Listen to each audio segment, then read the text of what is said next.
It's time for Twig. This week in Google, Kevin Marks and Mike Elgin join Jeff Jarvis and me to talk about the 60 Minutes expose of the NSA. We'll also talk about some new tools from Google. Google giveth and Google taketh away. It's all next on our last Twig for 2013. Stay tuned. Netcasts you love. From people you trust. This is Twit.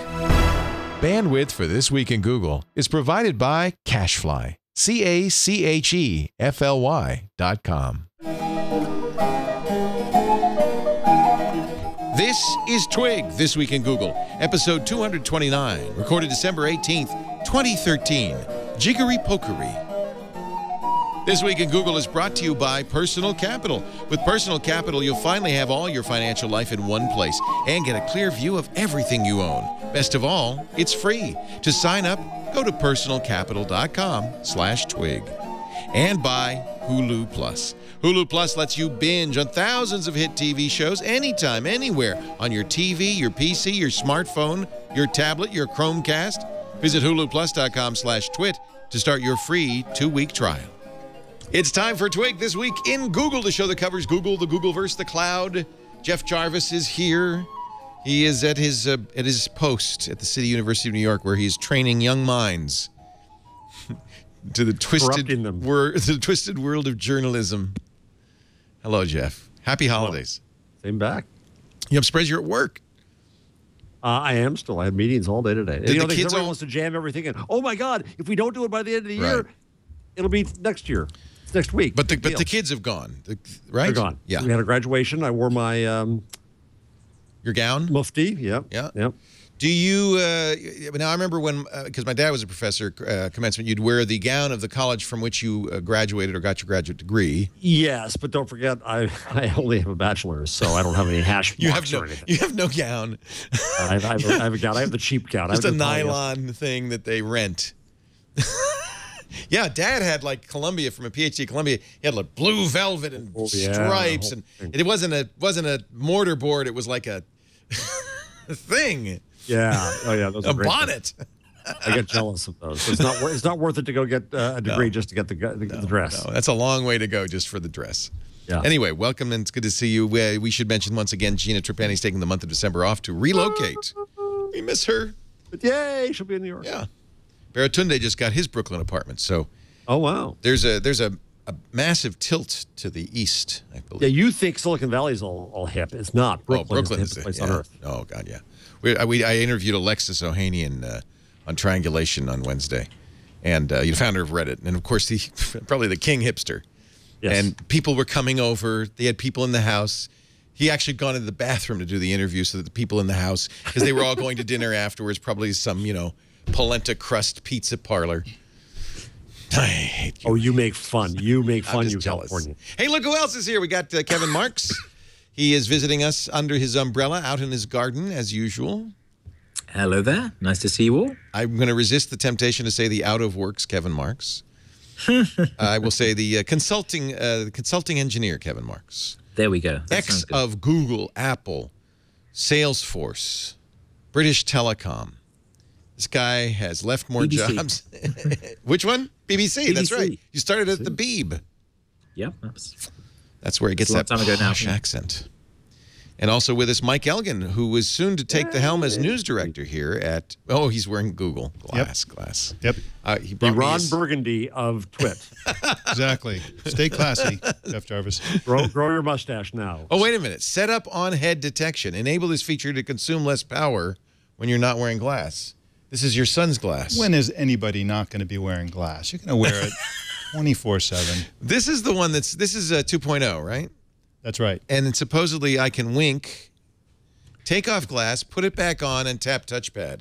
And then they have a lovely lady doing it. Okay. Done. You just did something. You heard the little click, right? Yeah.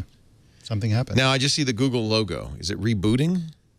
No, that's just to program the Google logo into your brain. That's what that burning it into does. my iris. Yeah.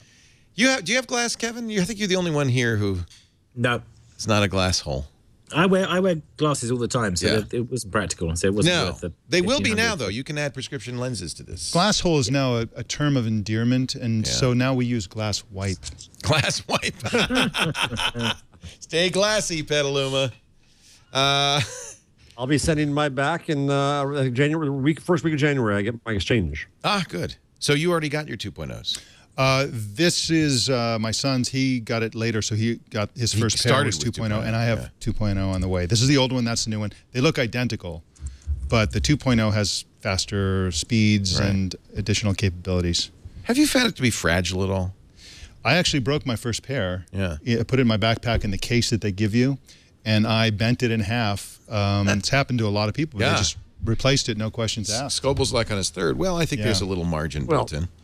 Well, he showers with the thing, so. Yeah, right. Yeah. Yeah, they should have refused Scoble on that basis. Right. So one of the things, and this is, I think, a little controversial, that they have now enabled is blink to snap a picture. So in the past with glass, you had to touch the temple and then say, "Okay, glass, take a picture." So it was. Or move your head up and down and say, "Okay, glass." Yeah. Oh, you could do that, right? And that was way too. That was way too inconvenient. Well, So it was a now- warning to those about that you were about to take a picture of them. Now you just wink, and it takes a Well, picture. no, you always had the ability just to hit the little switch there, Yep. And take a which picture. is the most subtle way. Or voice. Oh, so you could do this and it would take a picture? No, There's no, there's actually a a little camera button there. Yeah, there's Oh, actually there's a a button. right there, Top. little back on the top, right Oh, there. yeah. That's it. So I could just do that. Yeah. But even that's more obvious than just blinking. And blinking also has a little bit of... And yeah, winking is a slimy. little creepy. Yeah, if you're taking pictures of strangers, winking doesn't help. And if you get, a piece of dust in your eye, as Dr. Mom says, you could end up taking a lot of pictures you don't want. I don't know. I think that this... I'm surprised. I remember it was a hack in the first glass. I'm surprised Google actually enables this. Well, I think it's a speed thing. They've really tried hard to make it really fast to take a picture because that's really the only benefit. main If value, you have to take out your phone and take a picture, that takes a while. But if you suddenly there's like something crazy happening right in front of you, you can just wink and you've got the picture. Even if it's off, it'll work. It's actually kind of amazing. It's just a little creepy to take pictures of strangers because they think you're the one who is stranger. Yeah, no kidding. They're winking at people. Google is very focused on photography, the additions to Google+, and now people are putting snow in their pictures by shaking their phone. That's their holiday. I've had enough of that. Yeah, I'm a big fan of the photo stuff, but the twinkling and the snowing, they're just... So you take an existing picture that's on your phone, and all you do is you shake it, and then it will generate snow like this. You can share that. And then, it doesn't automatically share it, but if you save it, then you have a copy just like that. Now, the other thing, the glass... It randomly did it to one of mine, but except it managed to turn it upside down while it was doing it, so I had snow falling from the ground upwards. That's worth something. That's an error at the printing plant. Oh, is this like a misprinted stamp, is it? Yeah. I've got a collectible Google Plus. I think so. But I guess it shows their capability. I don't know what it shows. They seem obsessed with snow globes. They had the mall, like temporary mall demo thing with the snow globes. You go inside the snow globes. What is it with these guys in snow globes? That's right. But anyway, it's a strange obsession. Jeff? Just saying that one more glass story that just came out was that I think in a week or so, an independent facial recognition app is coming. Oh, will Google block it, right? They have to approve it, right? They can't. It doesn't just appear. Yeah. Unless can you sideload on glass? You can't. Well, I mean, it won't be listed among the normal apps that are generally given. But it can be out there. They're kind of R-rated apps and things like that. They don't approve that people can still. The world's tiniest porn. Yeah. Like I'd want to. That's ridiculous. I think that's a breast. I don't know what this is, but it's flesh colored, and I like it. So they're gonna see. This is okay. So there's two issues of privacy. One is that you're surreptitiously taking pictures. That's why I'm surprised that they approved the winking. But the other is this facial recognition, which I think is very, very valuable. Yeah, I think that's great. But Google has declined to do it, even though they can, because of the issue of stalkers, right?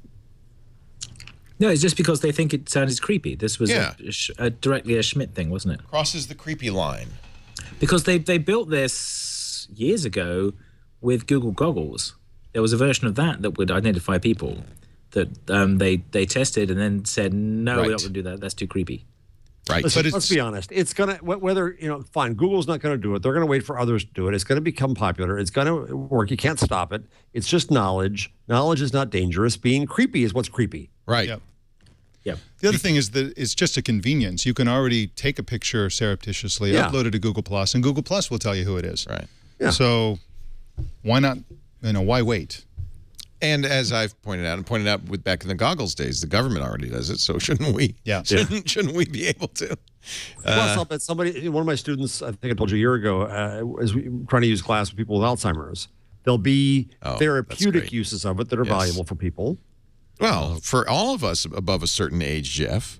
Well, yes, Uncle Leo. I don't remember people's names. Oh, God, no. I mean, I get introduced to people and 5 minutes later have no idea who they are. So having glass would be great. That, face recognition in glass, anyway. There's also the problem of phantom glass syndrome, which I've suffered from. I've actually looked up to get information, and there was nothing there. I've also touched the side of my head, and there was just nothing. A phantom glass syndrome. Tragic. Poor Mike Elgin. Yeah. He was a normal man until he got struck with phantom glass syndrome. Google apparently is moving ahead with its photographic stuff. They just hired Blaise Aguirre-Yarcas, who is the guy who did photosynth for Microsoft, which is an amazing, wonderful technology. I think that was one that Robert Scoble said he was in tears when he saw it. I may be wrong, but if he wasn't crying, he should have been. Photosynth is really, really beautiful. He just helped Microsoft with the newest version of Photosynth, which ironically appeared on iOS first, not on Microsoft's Windows phones. He's going to work on machine learning at Google, according to the New York Times, who, quote, people with knowledge of his plans who asked to remain anonymous because news of his hiring had not been publicly announced.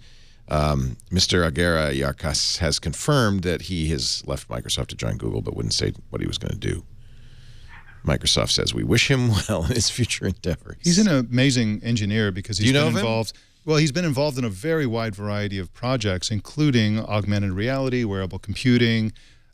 He's deeply involved. He was deeply involved in Bing, the development of Bing. So these are disparate, unrelated areas, and he's been involved in all of them. Which that makes sense. He is kind of an AI guy then. Yeah, he's kind of a machine intelligence guy. Right. Yeah. And so who knows what he's going to do at Google, but it's a big blow to Microsoft. But this is the problem with Microsoft. They have such good research. They developed so much good technology. Yeah. And then where is it? Reminds me of another company. It began with an X. Xerox, I think, was the name of it. Same thing, right? Yeah. In fact, somebody once wrote a book on how Xerox invented the world and then lost it. Never made it happen. But the difference is, there was. Microsoft is a company that rightly or wrongly, for various reasons, some people don't trust as much. It became more the Borg. Xerox was never a Borg company. It was just kind of, didn't go on and do its own stuff. I think some things that Microsoft tried to develop didn't develop because it was Microsoft. Right. Yeah. Photosynth is a really neat technology, but it doesn't really fit the Windows Office Nexus. Yeah, and some of the content things they've done, and when they tried to do their version of the wallet way back when, and people just didn't want to do it with Microsoft. And Microsoft had a certain, it limited itself to what it was envisioned to be. But I've seen things in Microsoft research that are the kinds of things that are just now coming online. And I saw them a decade ago at Microsoft. Right. Things like voice recognition. Right. They made a big point to say that all of these things were using off-the-shelf laptops and computers, nothing fancy, and this is old stuff by today's standards, and they were doing amazing things. They had this voice recognition thing that could give you computer voice in any celebrity's voice. They had JFK, Marilyn Monroe. This is like 12 years ago, and you never even heard about it outside of their Wait, labs. the computer voice sounded like Marilyn Monroe? Yes, almost indistinguishable. That's kind of intriguing. It was fascinating. Yeah. It would also learn your voice and would speak in your voice. What? Yeah. And they were doing this kind of stuff. They also had this fascinating project they were working on, which was 3D avatar chat, where they had two cameras, kind of like Kinect, actually. On you. And it would 3D map your face. Wow. And then you would chat with people by looking at the avatar. They found that the reason people don't like video conferencing is that they can't make eye contact. Right. One person's looking over here and the other person's looking over there. But with an avatar, each person can look at make eye contact with the computer-generated avatar. Fascinating technology, using off-the-shelf parts and nothing fancy, and it went nowhere. Is that where Google, is that the difference with Google? Google, it seems like its R&D almost always ends up in a product of some kind, even if it's a moonshot like self-driving cars. Even if they kill it later, they play with it. Well, it's part of the openness. They open it up to the public and say, what do you think of this? We're not sure. Speaking of which, have you met Google's newest employee? They call him Big Dog. Yes, he's a little noisy. But imagine seeing this coming at you through the woods. Boston Dynamics, the robotics company making these robots for the U.S. Department of Defense, just acquired the 8th robotics company purchased by Google, presumably for whatever robotics project Andy Rubin is working on. Although Andy said, I'm working on business to business. I don't know. I don't know what business this is. It's a courier service. Well, you know what? It could be. Watch. Want Google He's going to try to kick it over. That is uncanny. That looks like there's a man in there. Yeah. That is creepy. Yeah. Boston Dynamics specialized in robots that locomote using human-like or animal-like capabilities. This is a 4-legged creature that can walk over uneven terrain and keep its balance. I mean, that guy kicked it, and it did not fall over. And it really looks like a human. A lot better than I can, I'll tell you that. Yeah. Well, it's not smart enough to get off the snow and into the road. Go to the road, Big Dog. So Andy Rubin is obviously, he's got a big checkbook. They're letting him buy anything he wants.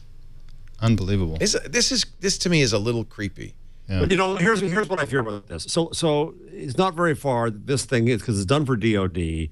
This thing carries guns and weapons, and it becomes the landlubber drone. They want to use it instead of mules, although, as Mike pointed out on Sunday, a mule is a lot cheaper. It probably does exactly the same thing.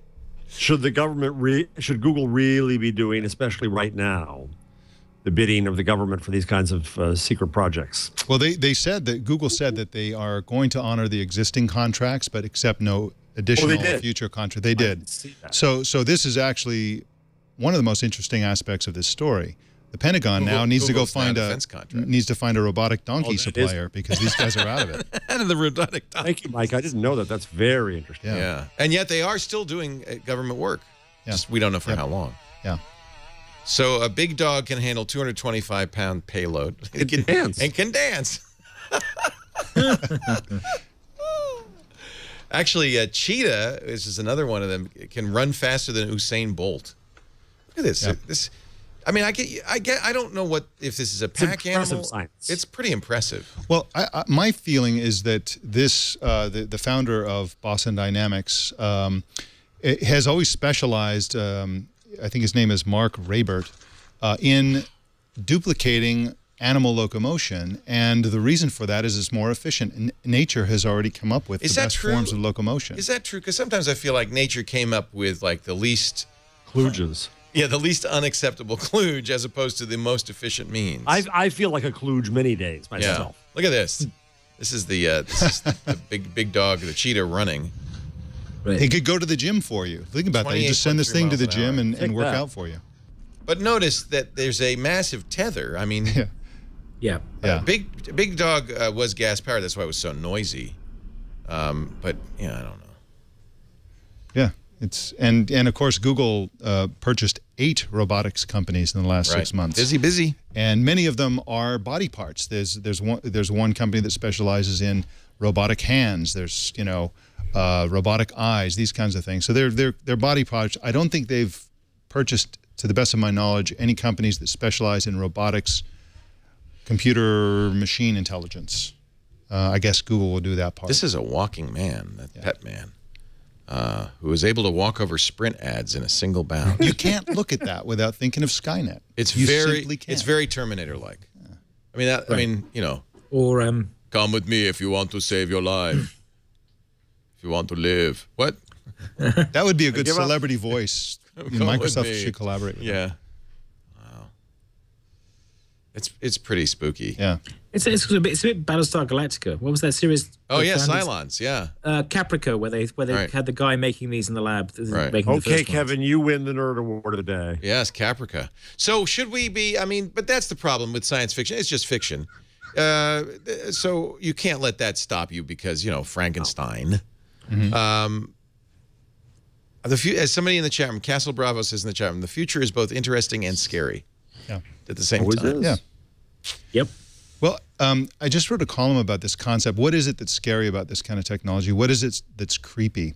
And I have come to believe that it's the combination of the fear of the unknown combined with a fear of being out of control. So people don't know what these things are going to be capable of, and they have a strong feeling that they won't have any control over it coming into our lives. And that creeps us out. That's I've told the story many, many times on the show, but that's the case with many technologies, starting, you know, the Kodak camera, the book, the press. Yeah, but the Kodak camera couldn't run 28.3 miles an hour. But it could take your picture and steal your soul. Yeah, I feel like it's also uncanny valley. Yeah, you know, I was about to say that. Yeah, where you don't want to make it. It's very hard to do animations that look just like humans because they're just off enough that the human brain goes, ooh, that's something wrong with that. Yeah, and we're programmed for disgust. In fact, one of our regular listeners does research in disgust. I think he's at Cornell, and disgust is a very valuable evolutionary trait because it keeps you from eating rotten food. And we also have disgust at malformed creatures. And you know, those are potentially dangerous situations. So I think it's partly that. But we have the opposite too, Leo. There's a wonderful researcher at MIT wonderfully named Kate Darling, who does cute little robot things to make you cuddle with, right? You know, it's the cyber cat. And then she tries to get people to destroy it. And they can't. And they can't.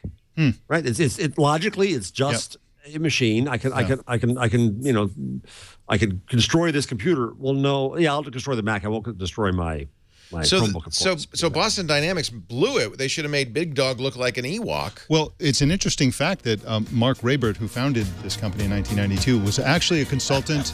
He was a consultant on the Sony Aibo. Remember that? That was a cute and cuddly robot. Aibo was cute and cuddly. So apparently the Pet Man can actually do the John Travolta impression. Just exactly the right cadence. All right, I can do. It's also scary because it looks like, okay, here's what's the most scary thing you can think of. A human being with no conscience. Yeah. A killing machine that doesn't sleep. That doesn't care. Yeah. Yeah, better, more powerful than many a fine movie. Yeah, many a and they can be replicated in factories, you know, like iPhones, just cranking these things out. Isn't Google making all that? Yeah. We're pushing us in that direction. Yeah. I mean, just saying. Well, so Larry gets his Google Island, and we're not allowed there. Right. I'm sorry. You must turn back. You know, it would be great if you could use technology like that to make more money, to somehow keep track of your financial status. Wait, you can with Personal Capital. We'll be back in just a minute with This Week in Google. Our sponsor this week is Personal Capital. I talked to Bill Harris, the founder of Personal Capital, on a triangulation about a year ago. In fact, that's when I first got my first Personal Capital account. He was the CEO of PayPal and Intuit, and had really done a lot of, I think, profound thinking about finance, about money, about our relationship to money. One of the things, of course, he learned at Intuit is that people want to keep track of their financial life. They want better tools for doing that, and that's what Personal Capital is. It's a dashboard for your financial life. You give it your accounts, all of your accounts, in a single spot, and you know, it's truism that the more money you have, the more successful you are, the more you got to keep track of, the more complicated it becomes. You've got checking and savings accounts, retirement accounts, credit cards, investments. You've got mortgages, you've got loans. Well, this is what Personal Capital does. It puts it all in one place so you can look at it, gives you information that helps you make the most of it, and investment advice so that you can do the right thing and then reap the benefits. I think this is I've been very, very happy with Personal Capital. I want you to try it. The nice thing about all this is free.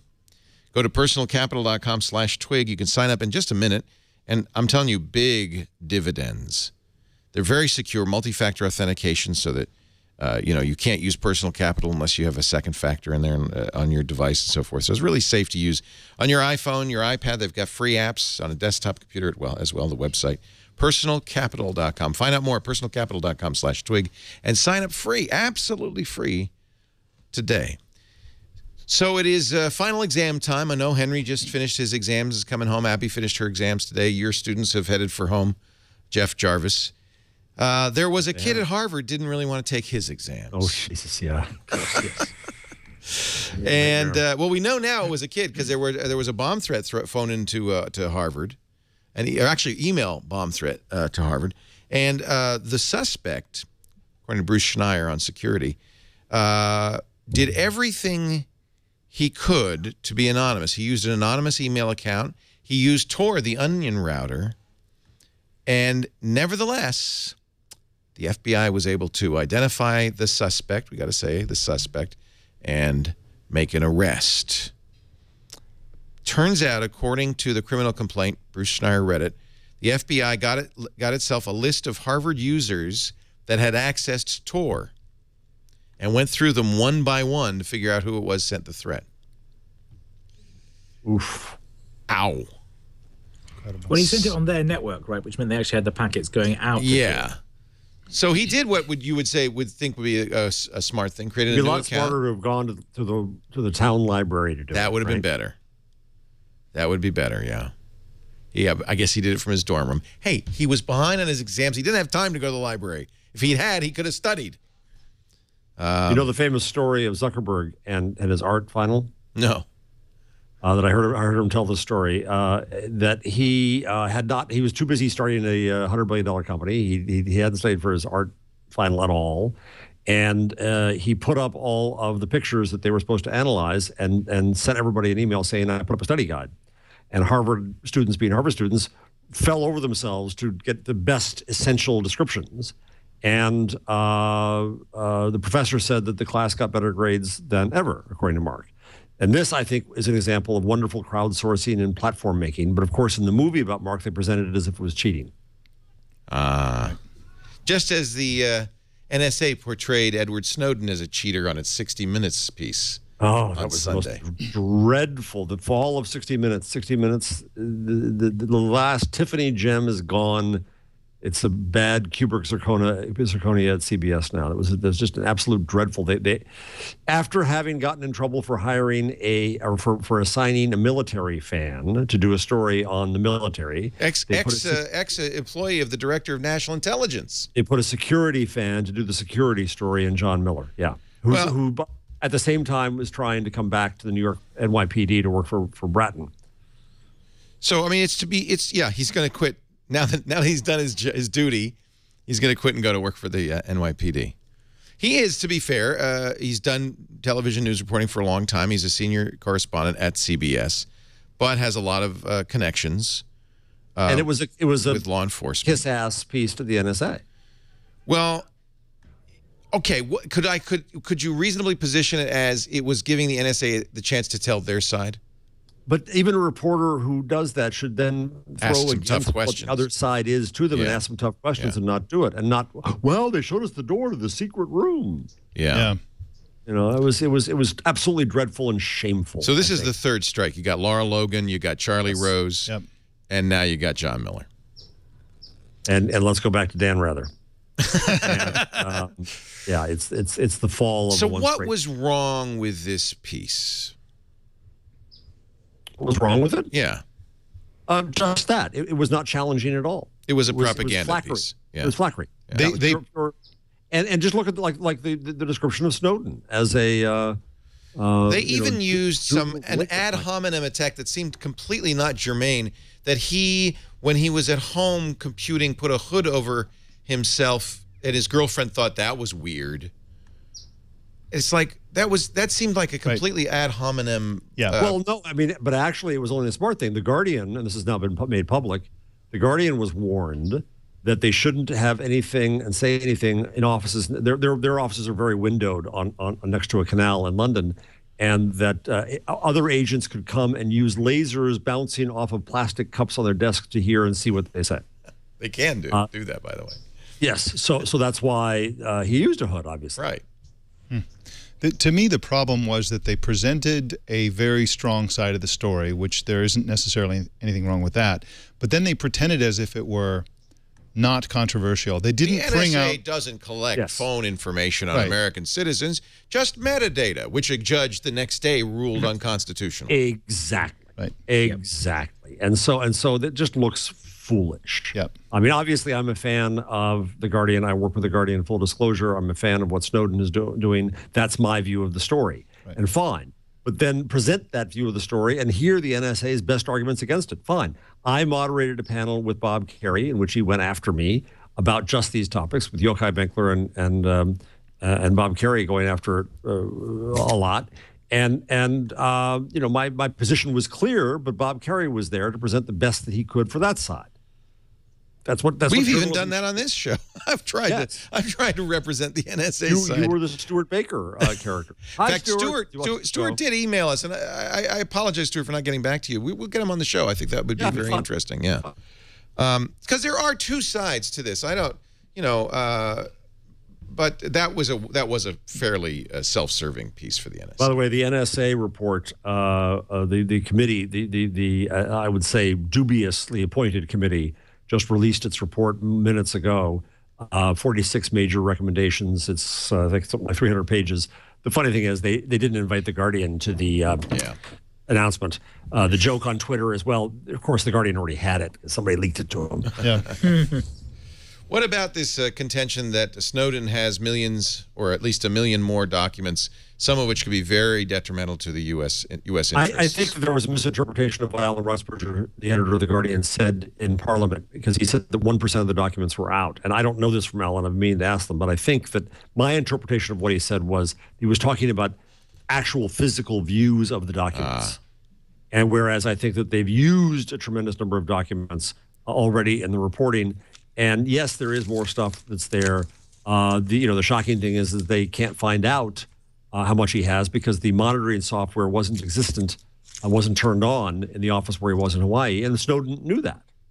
And so he was able to get more in a short time. But I come back to the argument that nothing bad has happened from Snowden's revelations. They have been responsible. They have brought things into the public discussion that needed to be brought in the public discussion, witnessed that decision about metadata and phone metadata, witnessed the fact that there's a report today from a committee reviewing what the NSA is doing, witnessed the fact that our allies are also questioning what happens with surveillance. This is important to have a discussion of in a democracy, and it was here only because of what Edward Snowden did. He shouldn't have had to do it. The system should be better, but that's where it is. Meanwhile, the heads of many of the big technology companies, including Eric Schmidt of Google, Marissa Mayer at Yahoo, LinkedIn, AOL, all of the big companies met with President Obama yesterday. Schmidt began the meeting by going over those 5 principles we talked about in the full page ad and the website, begging the president to change government surveillance programs. Apparently, I mean, nobody's who was in the room is talking out loud. Yeah, which a little irony right there. Can't you tell us something of what happened in this meeting? Secrecy on secrecy. Yeah. Yeah. By the way, share that picture there for a second. I like the guy. He's a nice guy. He's a smart guy. But what is Mark Pincus doing there? He's Zynga. He's Zynga. Zynga, a game company? Well, but we know that the NSA is going into games to collect metadata there too. He also gave more than $1 million to the Obama campaign. Oh yeah, that. All of the 2 of them contributed to Obama. So that's interesting. AT&T didn't, and Eric Schmidt didn't. AT&T's Randall Stevenson, I think his name is. He was there, yeah, the CEO of AT&T. He made a huge contribution to Romney. And he's there because AT&T is, I believe, the #1 contributor to political campaigns and political parties in the world, in the U.S. AT&T drops a lot of money in Washington.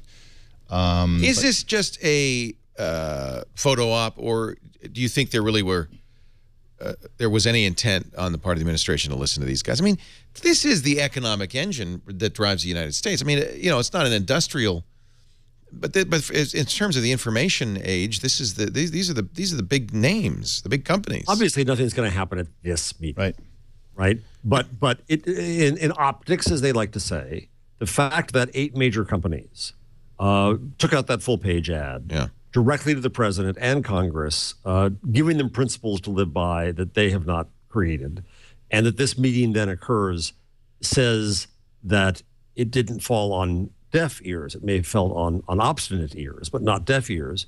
And that there is something that we're talking about here. Again, we're having the debate. Thanks to Edward Snowden, we're having it. And so there it is. And so there's an obvious political pressure that's here, and that had to be dealt with, and still has to be dealt with. Marissa Mayer, CEO at Yahoo, warned the president of balkanization of the internet as international companies or international governments don't stop dealing with American companies for fear of spying. Dick Costolo was there from Twitter. Brad Smith, general counsel at Microsoft, vice president, general counsel at LinkedIn, CEO of Etsy, CEO of Netflix. Reed Hastings was there. Drew Houston of Dropbox was there. Zynga. Shervin Pishavar. Brian Roberts of Comcast. It's kind of an odd list if you think about it. Well, it's not an odd list when you think that all but two contributed to the Obama campaign. Well, the other thing is that this whole NSA thing is taking off the table a whole bunch of other issues that I think should be on the table as well. I mean, this NSA scandal is really screwing American technology companies. Yep. And it's very dangerous for them. Congress issued a warning last year that we shouldn't be buying phones from Huawei and ZTE because they were partly owned by the Chinese government. I mean, yep. It's a two-way street. Well, but nobody trusts anybody anymore. But the NSA, one of their highest priorities should be protecting Silicon Valley from the Chinese. They even say that's their agenda. And they fail completely to do that. There's some recent reports coming out demonstrating that the Chinese government just pretty much gets every secret they want, every military and technology secret, and they're into industrial espionage and all these other things. And what is the NSA doing about that? What is the federal government doing about that? No, instead they're doing the opposite. You're giving a corollary argument to the one that, well, everybody else spies, so we should too. Well, the Chinese do bad stuff. That doesn't by any means justify us doing it as well. No, but I have a feeling that the Chinese government was loath to buy American goods before. Yes. Right. I mean, maybe the Germans Except now. Cisco goods that they use to make the great firewall. Right. Right. Well, that's part of the problem is if you don't get it from the U.S., there's a lot of stuff you can't get. Mm-hmm. Yeah. What do you think of this, Kevin Marks? You're an international person. International traveler. Man of mystery. Have you ever been cavity searched at the border? I hope you pay your maid well. I did get searched on my way out of the country for having too many wires in my bag. We all have that problem. Yeah. Actually, no, that was going from London to Paris. That's when I got searched there. There's this amount of window dressing with the more meeting with the president, but at least it's that's useful window dressing. It makes a change from being called before Congress to testify because they've allegedly done something wrong, which was the previous pattern. I think the other subtext of that meeting was they said, "Oh, we're asking them to help us sort out the healthcare website." Yeah, no, which was kind of a But then they appointed someone from Microsoft to do that, which was also kind of odd. So that there's a bunch of structural bits and pieces there. So there's kind of a recognition that that these companies are doing useful things and the government should listen to them more. And certainly I know that they've got some smart people who are working at the White House now who've come from the Valley. Again, there was a sort of wave of that when the first Obama administration came in. There's another wave of that going on now where people are moving there as in the office of the CTO and things. So hopefully they'll be paying a bit more attention. One of the UK angle on this is that they've invested very heavily in building up expertise in open source and open standards within government, and the Cabinet Office has the Government Data Services team that is explicitly trying to reinvent government websites so that they don't cost millions of dollars and get farmed out to ridiculously expensive contractors, but are able to build on open source technologies and reuse things where they need to. And that's definitely a trend that's welcome and starting to bear some fruit in the UK, which is something that's been going on for maybe 3 or 4 years there.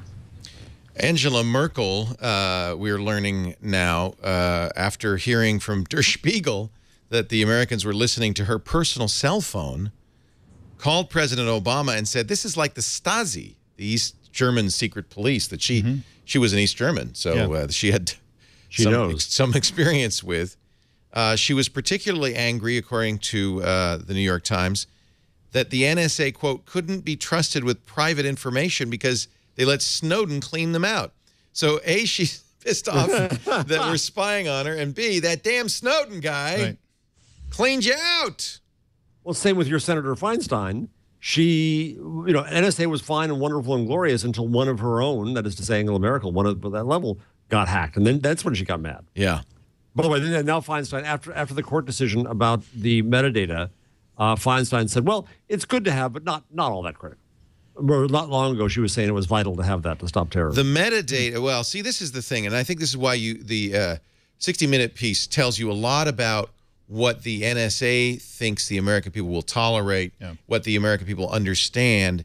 And I think that they're very clear that the American people don't think metadata is an issue. Like, well, big deal. They know what calls I made to whom when. Right. So what? They're not listening to the calls. That's what I'm worried about. But those of us who follow this stuff, and that includes all of you watching and listening, know that big data, this is precisely the kind of data that you can use to find out all sorts of stuff. You don't really need the call content. Right. The metadata process that they're using is precisely the thing that makes it unconstitutional. They want this data so that they can go fishing for crimes or terrorism acts or things like that, because actually what they're trying to do is solve pre-crime. This is Minority Report stuff here. They're not trying to solve crimes. They're trying to stop crimes before they happen, and so they feel that they need this tool. But essentially, metadata just enables them to go on these fishing expeditions, and all these things have slippery slopes. That's exactly right. And let's by the way, the review panel, the NSA review panel is releasing its findings right now, and right up front, one of the first things they said. I was just going to read that. This is fascinating. This is from the report. Finally, the report says, we cannot discount the risk in light of the lessons of our own history that at some point in the future, high-level government officials will decide that this massive database of extraordinarily sensitive private information is there for the plucking. And here's the big quote, the pull quote. Americans must never make the mistake of wholly trusting our public officials. This is from a government review panel. Yeah, this is from the rubber stamp, so it's so strong. Holy cow.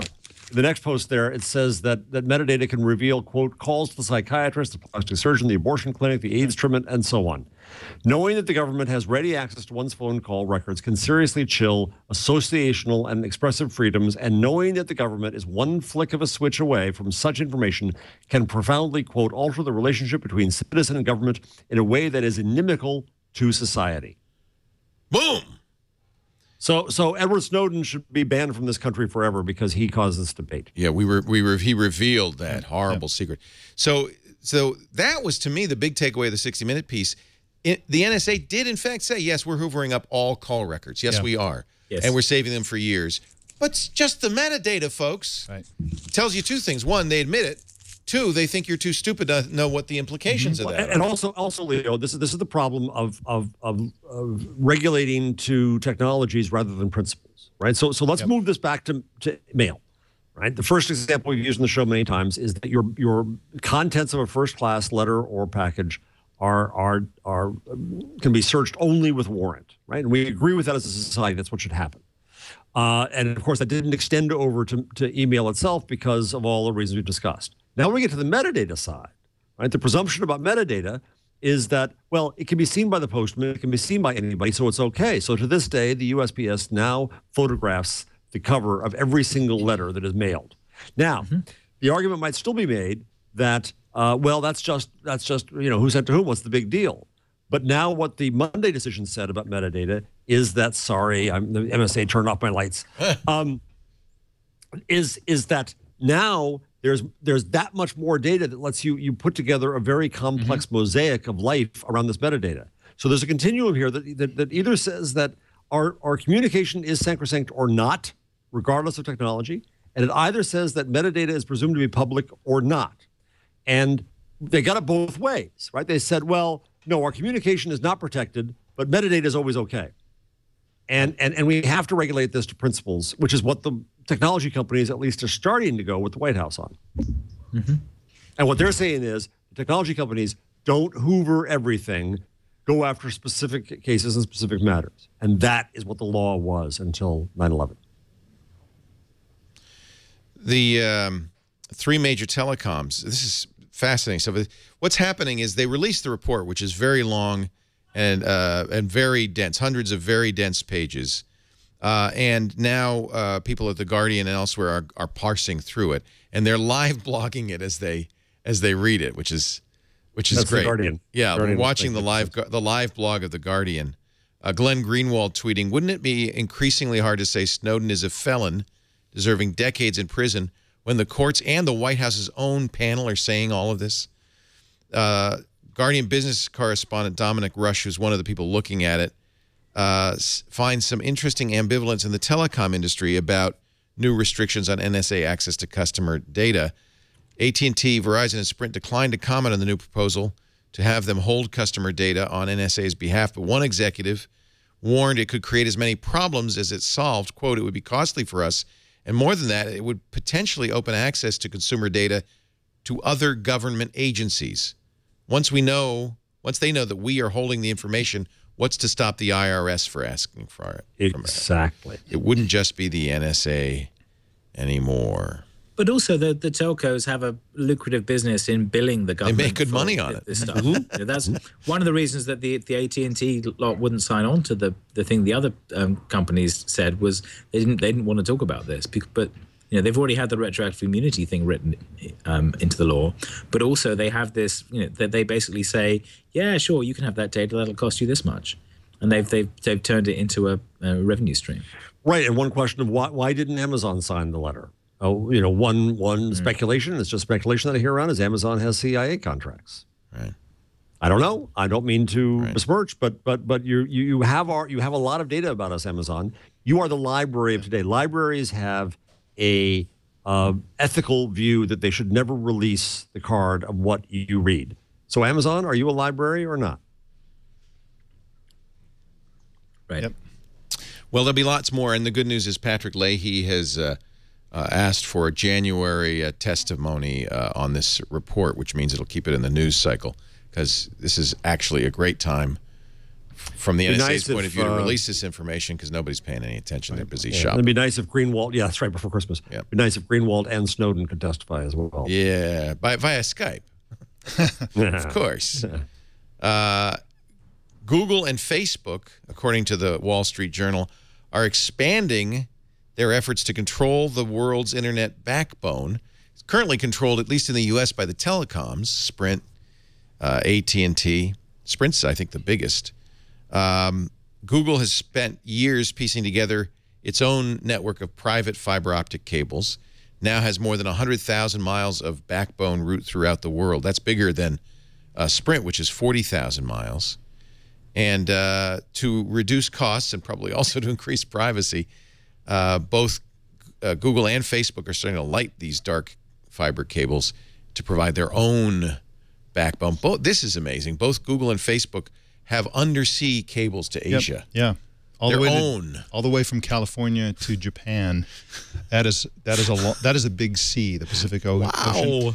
Wow. Yeah, I mean, this actually hints of this began about 9 years ago when a technology publication called Light Reading noticed a job listing for somebody whose job was essentially to go shopping for dark fiber. And by the way, for people who don't know what dark fiber is, dark fiber is fiber optic cable that has been laid but isn't being used. It's not lit up. Right, because what happened in the tech boom in the 90s, all the irrational exuberance caused the telcos to just invest massively in fiber. They thought it was all going to be used up, and then nobody used it. So it's been sitting there all this time, and so wealthy companies like Google can come along and buy it. That's one thing they're doing. They're also laying their own, and they're all doing it for different reasons. For example, Facebook is either doing dark fiber or they're laying their own cables so that they can have this massive data center near the Arctic Circle.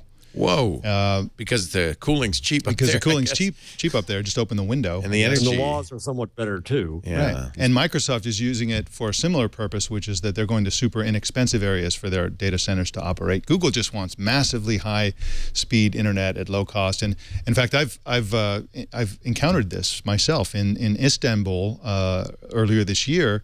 I got a chance to go to the Google office and use their internet, and wow, in Istanbul, this was a blistering fast That's neat. internet connection. Yeah, so their Google offices have fiber to the nearest hub or something, because it's just blisteringly fast. And it's a fascinating thing. And it turns out, actually, that when Google goes to telcos to make these deals for Google Fiber, the telcos have a contract saying, we'd like you to sign this. And Google says, get rid of it. Here's our contract. Take it or leave it. And they have all the power now. Well, but also they have to do deals with the Department of Homeland Security as they lay these cables to protect U.S. interests. It must be a hell of a negotiation. Yeah. But why should the telcos own this? That's for historic reasons. Well, but there's some conspiracy. Oh no, the big companies are trying to get bigger. Well, the telcos weren't on that letter, weren't in that group. The telcos are not protecting your interests and your rights. Right. You're better off in the hands of Google and yes, Facebook. Right. They have opposite incentives. The Googles and the Facebooks have an incentive to make the internet as fast and cheap as possible, and the telcos have it the opposite. And so that's why I'm on the side of Don't Google and Facebook also spy on us in order? That's their business model. Sure. That's not spying. No, Leo, that's not spying. That's a transaction of information in return for relevance. But faster Is it internet. Explicit? Yes, it's explicit. Not, you bet it is. I tell explicit. Google where I am to find out where the Google, pizza I would is. argue, is probably more explicit than Facebook. Yeah. Does Kevin, you were trying to Facebook say make it something? explicit? Facebook does not make it very explicit. When they talk about making the world more open and available, they do say that stuff. Open and available to us, so we can sell more ads. Right, but this week somebody pointed out that Facebook is indexing the text you type but don't send, as part of their trying to make more sense of what you're doing. Yeah, I like that. That's a good one. Yeah. So if you decide to send a status update, man, am I drunk, and then go, I better not send that. Don't worry, Facebook's already got it. It's okay. Yeah, I think that the question of privacy and all that kind of stuff is separate from the issue of bandwidth. I mean, half the bandwidth in the U.S. or maybe even in the world, is used up by YouTube. That's actually one of the big problems that Google has. Right, exactly. And a third in the U.S. is used up by Netflix. Netflix, yeah. And so, if they're gonna harvest our personal information, at least they'll do it faster. Get it over with. Yeah, I mean, I trust Google more than I trust government, or at least that's not true. I trust Google actually about the same, but at least I'm less worried with what they might do with that information. They're going to sell ads versus send a tax. That's always the key issue. Government can, and that's my argument in my book, is that government fancies itself the protector of privacy, and across Europe that's the case. It is the worst enemy of privacy because it can gather and use our information against us in ways no one else can. But there's another point. Yeah, there's another point too. That there are governments, and then there are governments. There's the government that can't put together a healthcare website, completely inept, and which cannot keep secrets, especially over the long term. And then there's the NSA, which can keep secrets and does, and that's an entirely different thing. That's why we can't trust the NSA, because they are a secret organization, and they do stuff, and they expect to get away with stealing. I mean, they're in the stealing information business. That's what they do, and so without oversight, who knows what they're doing? Rest of the government, yeah, I mean, all the facts will get out. There's no oversight on private industry at all. Oh yes, there is. There's the market. Who watches Google? Well, the market. The market. There is legal oversight in different countries. Yes. It varies a bit as well.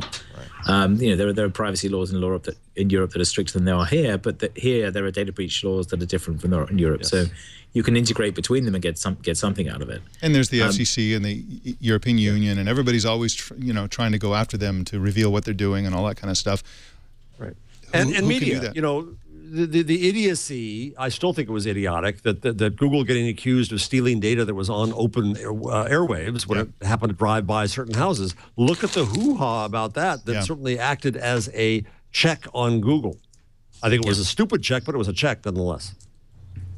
I agree. I mean, if people are broadcasting passwords into the public, unencrypted passwords into the street, it's not up to it's like putting a billboard in front of your house and then blaming people for reading it. That's really an important point, Mike. I think that in this entire discussion, again and again and again, I see efforts to say you can't know that. Yeah. You can't have that knowledge. That is a very dangerous thing for society to ever say. Yeah. Whether it's you can't know about your prostate or you can't know some information that passes in the public airwaves. You're not allowed to know that. That's dangerous. You're not allowed to use it in this way or that. That's appropriate and is part of what we should be talking about in legislation and regulation and mores and norms. But not knowing something, never tell me what I can't know. Never. Yeah. Yep. And somebody in the chat room did point out, and a good point, that of course if Google and Facebook collect data, there's nothing as far as we can tell that keeps them from giving it to the government. So anybody's collecting data on you is collecting data on you. Right. Well, what stops them is the market pressure. That's well, so they keep it in secret. Market pressure only works if we know it. Yeah. We don't know. That's why the companies in the third of their 5 principles demand transparency. Yeah, but do they really want transparency, or they just want to demand it? No, I think they want it. When it comes to government demanding things, yeah, they want it. When it comes to themselves, less so, yeah. Yeah. Well, yeah, but I always go back to the example of Amazon, and I'm criticizing Amazon for not showing up to this party. But, I think the transactional value of I'm recommending this to you because you bought that, and you can see it, and you can change it. That is the model for where this data goes. I was dealing with a startup today that's going to get a lot of neat data on people. And I said the thing to do is to think from day one, to be aggressively open about that, to give people the value from that, give them control over it, and they'll give you more data in return as long as they trust you and see that there's value in it. That's exactly right. There are, we have to remember that the alternative to contextual advertising is mass advertising, where they have to essentially program your brain to want certain things because they want everybody to want the same things. On television, for example. Makes it easier. In a world in which they are trying to figure out what you really want, to determine your desires, that's a much better world. And that's worth having. But again, as Jeff said, as long as they're transparent about it and give you control over it. Somebody messaged you and me, Mike, on Google Plus, said an interesting thing. He said he'd been working in web advertising for 15 years. And really the most valuable signal was not what people wanted, but what people didn't want. Yeah. That knowing that they were wasting money on an ad to somebody who was not interested in that product was actually the most valuable kind of targeting. Really good point. Really important point. Yeah. That's why you see Dig pioneered it, but a lot of companies, that Facebook does this, has a thumbs down on the ad. Is this ad useful to you? No, you won't see that ad again. Yeah. Not because they want to be nice to you, but because the company that bought the ad doesn't want to waste its money. Yeah. Google may be designing its own server processors. Maybe not designing, just building. Google just gets more and more. Apparently, they have plenty of. They're Intel's 5th largest customer. They spend hundreds of millions of dollars on server processors every year. And they've got the manpower and the brain power to design their own server processors. They'd be based on ARM designs. So they wouldn't be, completely their own thing, but they'd probably be some sort of large-scale integration based on an ARM cores. Yeah. And they're building their own servers. Why not? Yep. Anyway, right?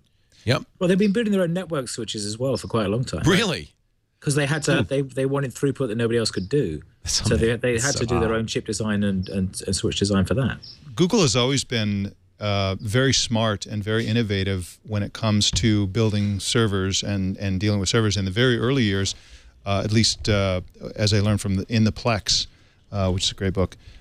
Stephen Levy's book about Google. And they bought they were scrounging together the cheapest computers instead of having the fail-proof servers. They went after the go ahead and let it fail servers, which were much cheaper, and then they did a good job with failover technology, and they were able to build data centers for pennies on the dollar, meaning that they could be much more powerful for the same amount of money. They've always been super innovative and super out-of-the-box thinking about this kind of thing, and so I'm not surprised at all that they want to do this. They probably like to build every aspect of their data centers, because that's, after all, what Google is. Is there any PR damage to that you can't rely on Google to make business? They're going to ruin companies, that they should be more open? Or is this, it's understandable business? Sure. Well, as long as they just do it in-house, right? It's only for their own personal use. If they started selling chips, that might be an issue, right? But Apple sells chips. Apple makes their own A7 chips and puts them in their products. That's not. But they don't sell the chips direct. Motorola. They don't sell the chips direct, right? Google. We don't have Heath kits anymore. That's the point about the ARM design. The ARM design is you buy a specification for it and build your own chips the way you want to do it. They're not even that great of an whole chips. Yeah, they're not even that big of an Intel customer. They're the 5th biggest customer. They account for only 4.3% of that company's revenue. So it's even if interesting. It all went away immediately, it would be kind of a bad quarter for Intel, but Not the end of the world. Not at all. Who's the number one customer, Mike? Do you have that? I don't know. Who would be the number one customer for Intel processors? Chat room, that's your assignment. HP. We let you go. Go ahead and be back to us in a moment. Chat room is smarter than Watson. Yep. Forget Watson. If you tried to play Jeopardy against the chat room, you would lose. You should patent the chat room. Well, in a sense, have you heard of Local Motors? Local Motors has essentially done that. They have big car companies now coming to them to ask them to take their smarts to use their chat room to redesign cars. Wow. Wow. Good punchline. The chat room, if it doesn't have knowledge, it gives us a punchline. Who's the number one customer? The NSA? Or guesses. They're doing a lot of that right now, too. That's we thought you might want to actually research that, but that's okay. Google giveth and Google taketh away. In 4.3, Android 4.3, really nice feature that allowed you to install apps on Android, but switch little switches that said, the app doesn't get to collect this data or that data.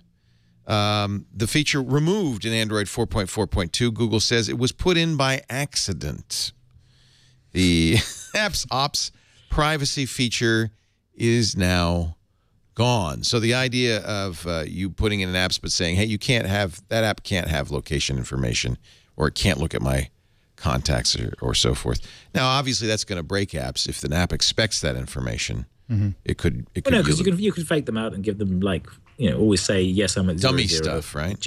Yeah, you can give them dummy data. Yeah. And then they could learn to recognize the dummy data, I suppose. But this is cool. I never saw this. The app's ops interface. It's a very neat idea. The point is that it's usually all or nothing. You either accept the app's requests for all, or you just don't install the app. But the idea that you could give it granular permissions is just great. Yeah. Yeah, and this is one of these trade-offs that's been we've been iterating on for a while. So, Facebook now gives you more granular choice with permissions for apps than it used to, and this is like an education process for users too. When we first started doing these kinds of auth things, you had to make them all or nothing, so otherwise people would just ignore them. Right. Or if they were given too many choices, they just click away. Right. So I don't want to do that.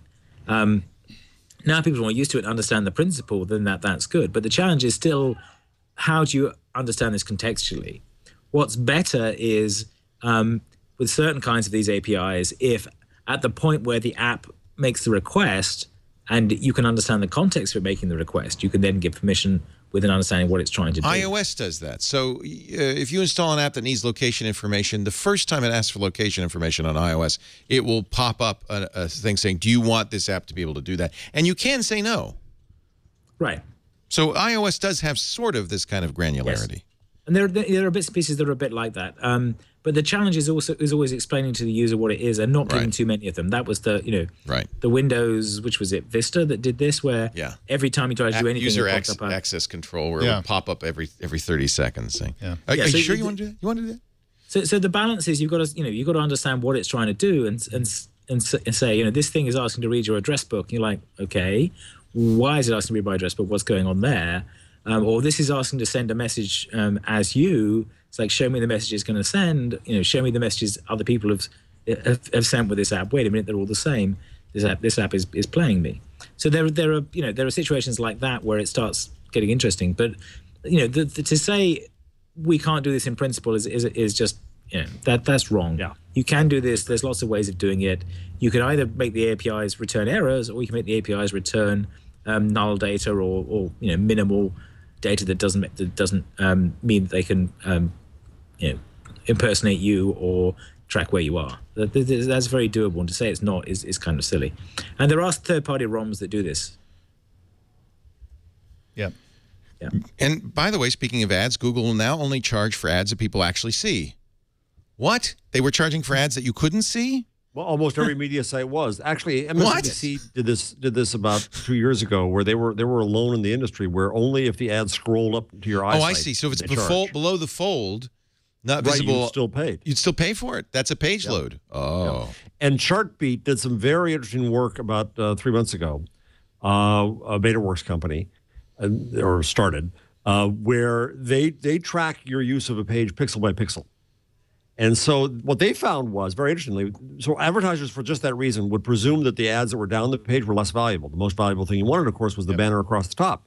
What Chartbeat found was basically that's a bunch of lettuce that people just scroll right by because they know it's always junk. And they then get to the text and start reading down. And so the ad that gets the most exposure is the ad that's in the middle of the text of a long story, not a slideshow, Business Insider. I freaking hate those slideshows. Yep. Yeah. Don't do slideshows. An ad down here and an ad even at the bottom, if you've gotten there and read and been engaged in the story, is more valuable than the ad at the top.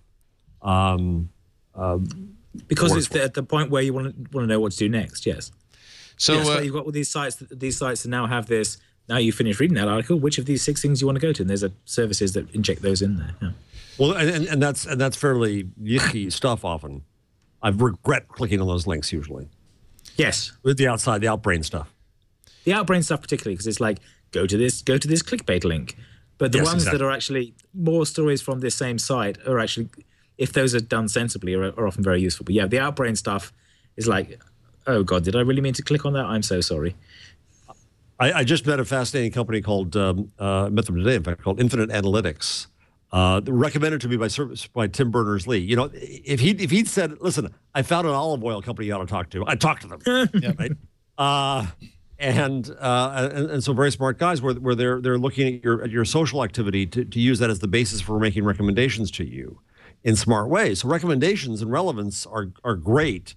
But you know, Outbrain, Upworthy, which we talked about last week, obviously BuzzFeed, the cynicism of them all, the clickbait cynicism of them all, it's just really gotten disgusting and depressing and tiring. It's also bad because it incents people to use ad blockers and that kind of technology.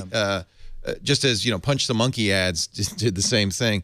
And that's really bad for everybody. It's bad for people who rely on advertising for revenue because, you know, if you're obnoxious enough and you piss people off enough, then people will end around it and then nobody gets paid. And that means a lot of journals and blogs and services will no longer monetize, and then they're gone. Hey, thanks to Linton in our chat room. Linton looked at the SEC documents for Intel, and that's the best. He looked at the 10Q and said that HP is 18% of Intel's revenue, Dell 14%, Lenovo 11%, lots more than the 5%. Boy, they are still stuck in the PC world. Yes. Yeah, because no tablet uses an Intel chip, or very few. Scale never twice. The bigger Surfaces do, don't they? The which, say? The Surfaces do, the bigger Surfaces. Surface does, yes, that's right. And of course, that's a laptop by any other name. A laptop with a detachable keyboard is still a laptop. And these companies, especially HP, make a lot of servers. Yeah. Yes, that's true too. That's true too. Yeah.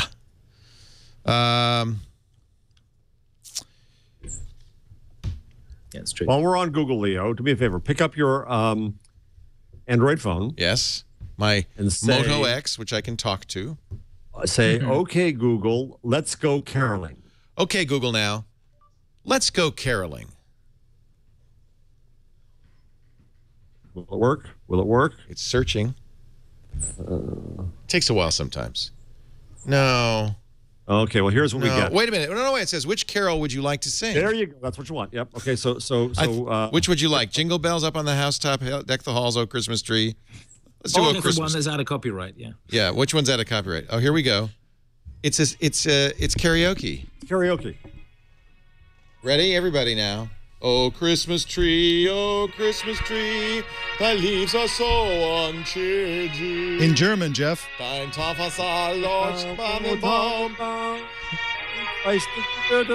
That is just the weirdest Google search ever. And I want to know why they didn't do that for Ramadan. Or Hanukkah.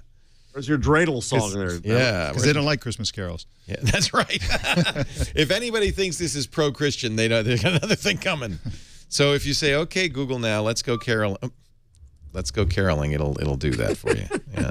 They should have a Ramadan Google app that watches you and makes sure you don't eat during the day. Yeah. Stop eating. Yes. You're eating.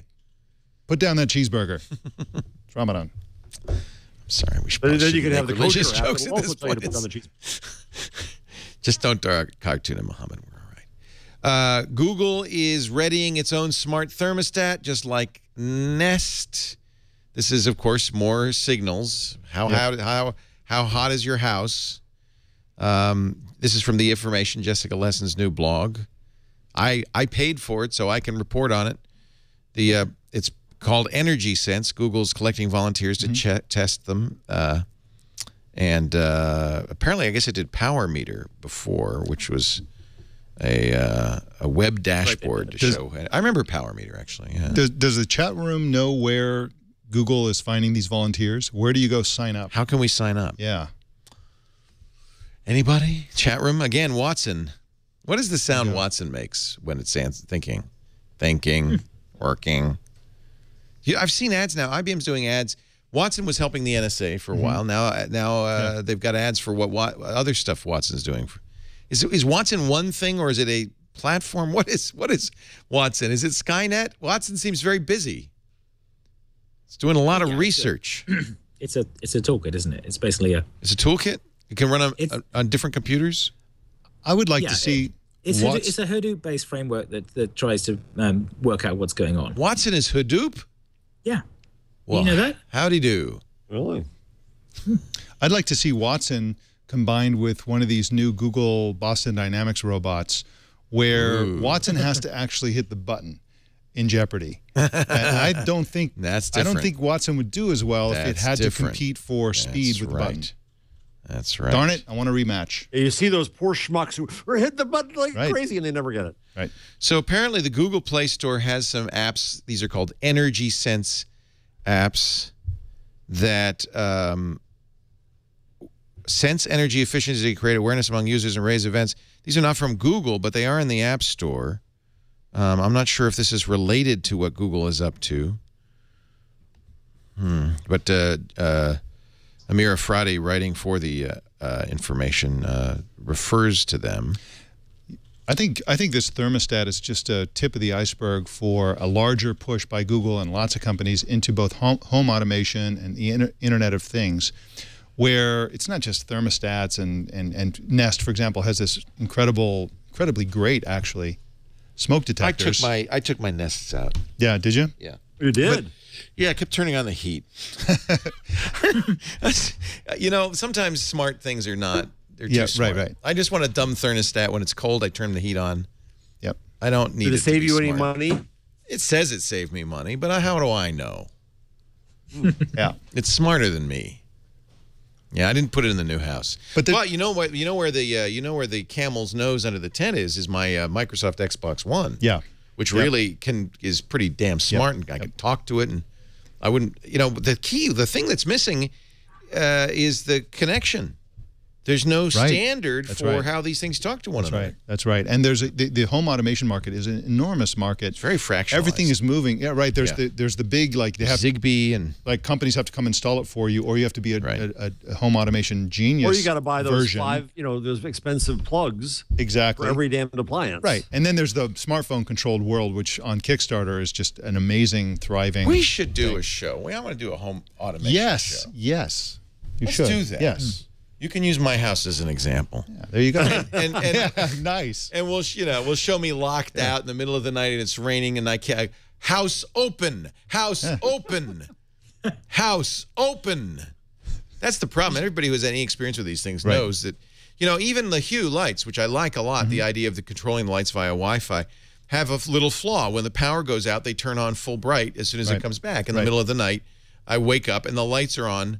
And it's like, what? It's like suddenly blaring bright in my bedroom. And I'm reaching for my phone trying to find the Hue app to turn off the lights. And then Lisa has the good sense just to flip the switch. Yep. Oh, I didn't think of that. Zigbee Hue uses Zigbee, Z-I-G-B-E-E. And there are a lot of things that do Zigbee, but there's other standards too. And it doesn't seem like there's any standard for any of this. Yep.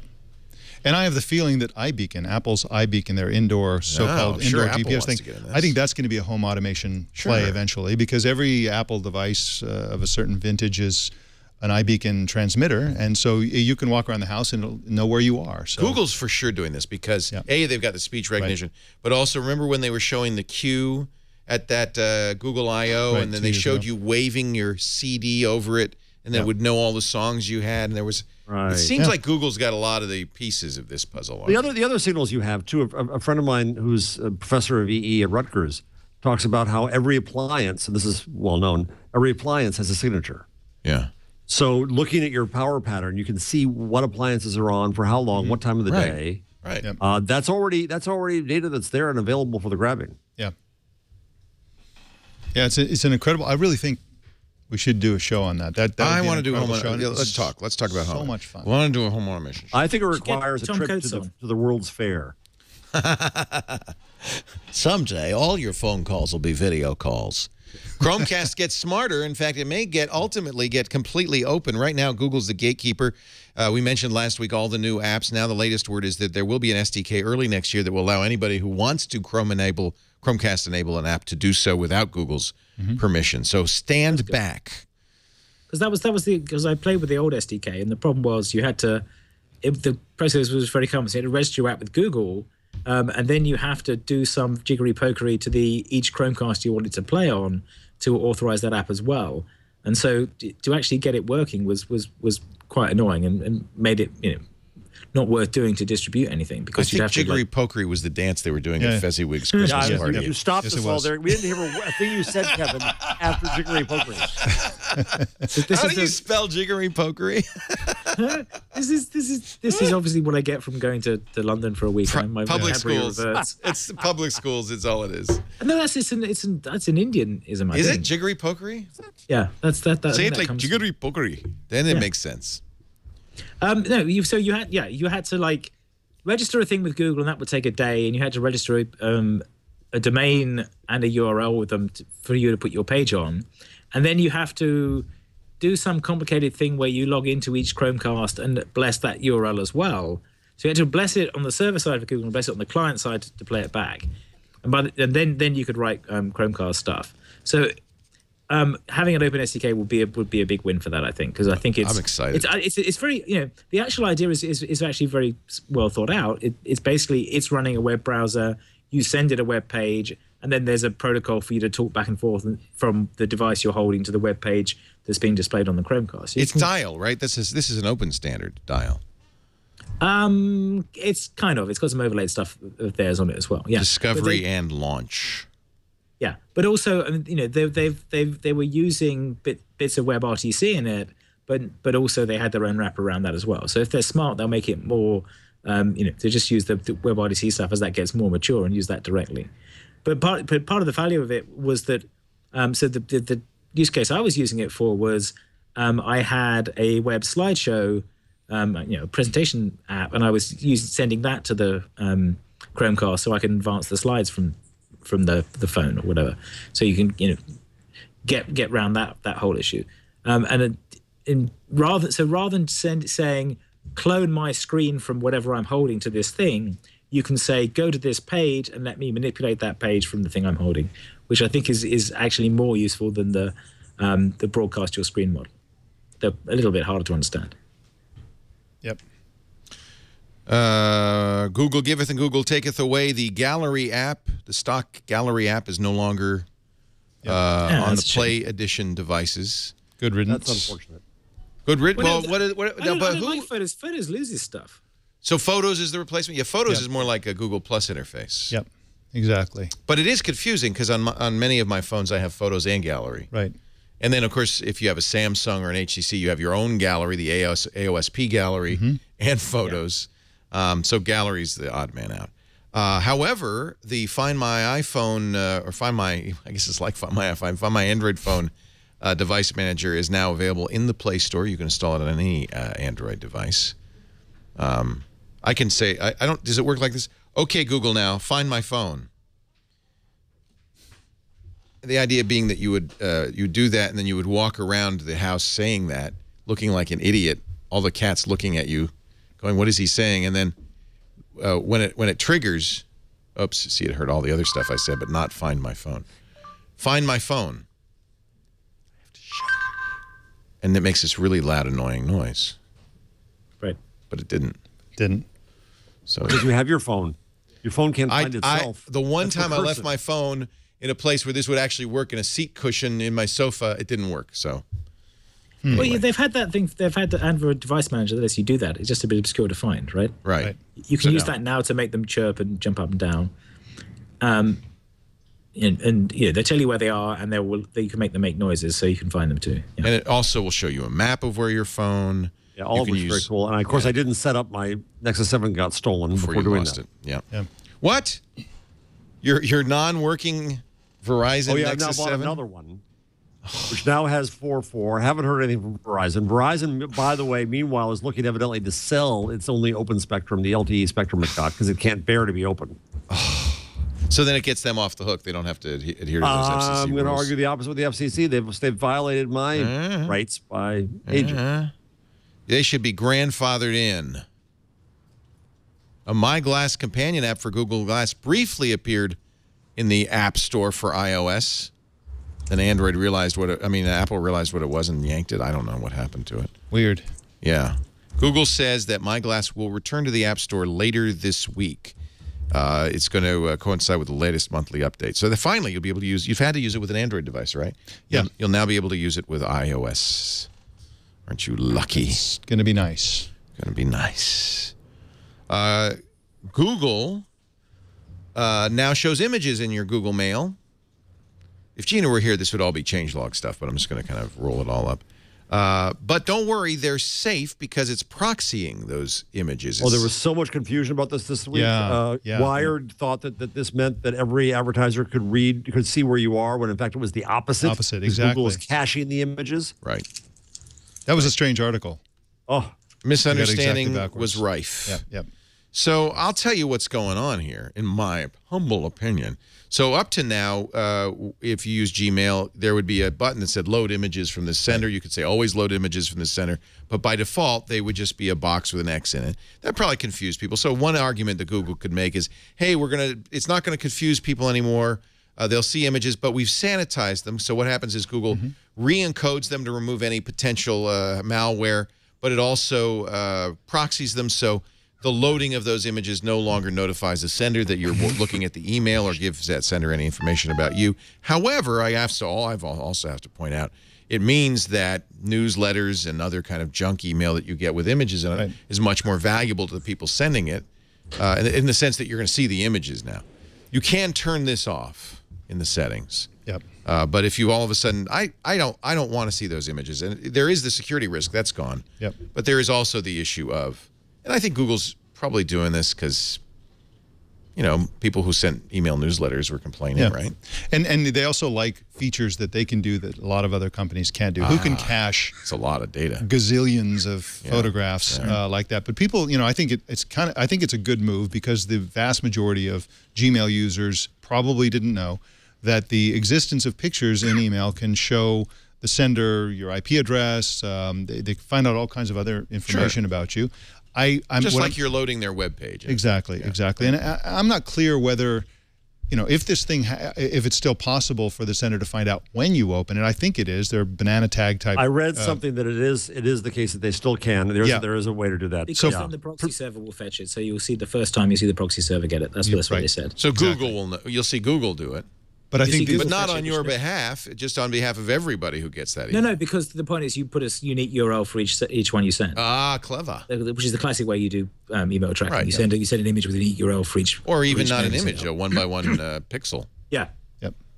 Now people should. The other thing is that they, when they read the images, they don't just cache them as is. They parse them and rewrite them. They re-encode them. Yeah. To make sure they're not malicious, so they can detect the malware ones and replace them with stuff that doesn't have buffer overruns and things like that, and they can replace the ones that fail on their, their sandbox GIF parser or whatever with the one that is an X, so that it doesn't like crash lots of machines, it just crashes the one. But they've been doing that for a while as part of the Google crawl architecture.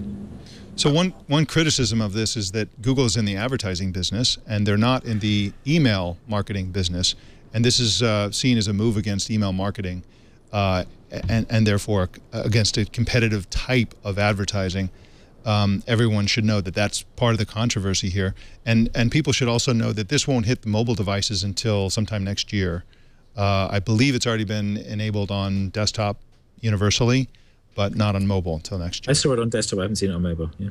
So MailChimp says this is better for them because when images are turned off, effectively Google hides every bit of information. So they're getting more information than they were, not all the information they'd like, or that they get if you use Apple's mail client or something like that. My belief at this point is that marketers get less information about each user, but more information from more users. So they know when everybody opens it, for example, instead of before, a bunch of people opened it, and they don't know if the non-openers never saw it or whether they never turned on the picture or whatever. So now there's more clarity, at least about a smaller set of data. And YouTube has changed its copyright policy so that every single video we've ever put up there is now blocked. Thank you, YouTube. No, it's not as bad as that, but boy, it did very much increase the number of copyright emails we got. We've got a number of videos that are now blocked permanently. Oh, no. The company, Google, I guess, has changed how the automatic content ID works. In fact, in some cases, companies have blocked themselves. Yeah, right. It's really hammering the, people do game reviews by showing the game, and the game companies don't want these videos blocked. These are fantastic marketing for them. So it's, who are they helping here with this? Well, it's audio content ID, isn't it? So the game ones was the person who composed the background music in the game is then causing content ID claim against people showing video of the game. Yeah. Well, I've just seen lots more takedowns, and I think there's a lot of fraudulent takedowns. The fact that that a company was able to block itself shows us that the content ID system does nothing to validate any content claim, right? So it's just a stupid system, and it just, to me, my reaction to it is this is why I don't count on Google as a platform. It's not a good platform for serious content creators. It's still the crotch shot channel. And really, I mean, Google, if you want to get serious about content, this is not how you do it. Yep, you're right. I mean, I'm a serious content creator, and we cannot count on any video staying up on Google, period, ever. Right. And I can't imagine we're the only ones. All right, let's take a break. When we come back, a tool, a tip, a number. And if you want to say something, Kevin Marks, you can do something too. And I don't actually, I guess, Mike, you don't have a normal position in this show, but if you want to say something, you can too. But first, a word from Hulu Plus. If you want to turn your iPad, your Nexus 7, your Android phone, your iPhone, your desktop computer into the ultimate personal television, you got to get Hulu Plus. I put it in my entertainment folder because it's ever so entertaining. Hulu Plus lets me watch TV series that are current. I can catch up on series I miss. I can watch, for instance, Almost Human, which I'm really loving. And we have learned is being played out of order, so now I can play it in the right order. Poor Joss Whedon, it's Joss Whedon, isn't it? He just can never win on these. The Colbert Report, The Daily Show, Tosh.0. I can't stay up late enough to watch Saturday Night Live. No problem. I can watch it on Hulu Plus.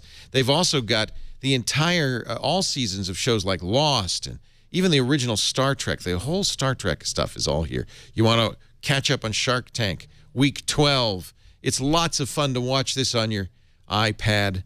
They've got full-length movies. They've got ad-free movies and kids content. So that's nice. And it's only $7.99 for a month for everything on Hulu Plus. Now, here's the deal. I'm going to give you 2 weeks free, just in time for the holidays, the end of the year. You want to browse around. You want to see what Hulu Plus is like. The full experience is yours. Shows, episodes, and clips on TV, on movies, originals.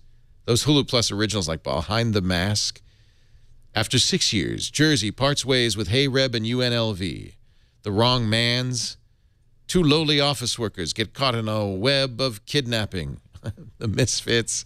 These are Hulu originals, which is awesome. I love it. You got to check it out. HuluPlus.com/twit. Watch and enjoy today for free for the next 2 weeks. Who are those people inside those crazy mascot costumes? Find out in this episode of Behind the Mask. This is actually really fun. All right, let's see. It's not exactly a tool, but it is fun. Every year Google does their Zeitgeist list and the video. I don't remember them doing this. I guess they did this last year. The world, what did the world search for in 2013? Take a look.